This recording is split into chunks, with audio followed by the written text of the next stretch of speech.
All right, so to follow up from the barbell squat and the goblet squat, I just wanted to take a moment to go over the deadlift. We'll touch base on both conventional style and sumo style deadlifts, what those differences are. And obviously the biggest differences will just be the foot placement. Conventional deadlift, people are typically taking a width that are shoulder width or slightly wider than shoulder width.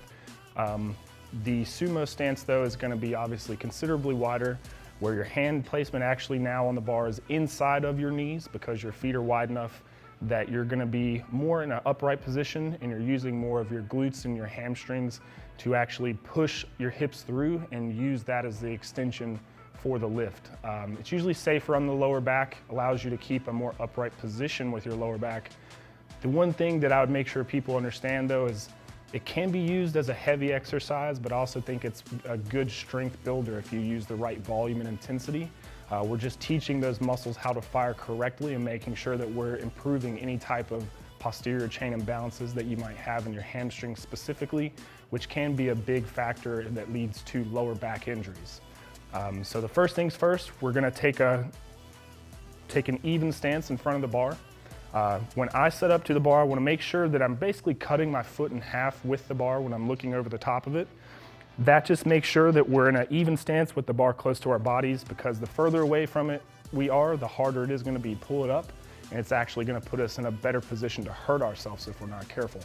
So with that being said, we'll take a double overhand grip, which is our palms facing behind us.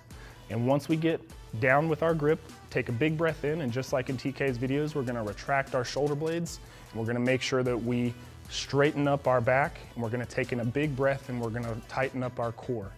Now when it's time to move the bar off the floor, we wanna make sure that we're driving with our hips and our glutes first. We don't wanna use our back first. We wanna make sure that when the bar breaks off the floor, we're engaging our lower body and the strongest parts of our body, so that once the momentum starts, we can actually finish with the extension of our back. And so to start with the conventional would look something like this.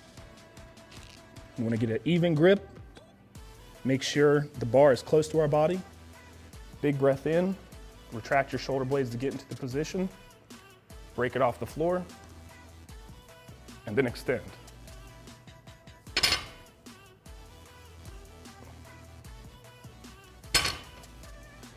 And then to explain the difference between conventional and sumo, again, we talked about would be the difference between our hands being on the outsides of our knees and now on the insides of our knees.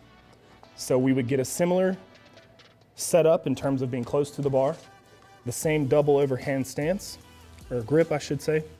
And we want to make sure we take a big breath in, squat down to the bar with our back straight, core is nice and tight, break it off the floor with your hips, and then finish the extension.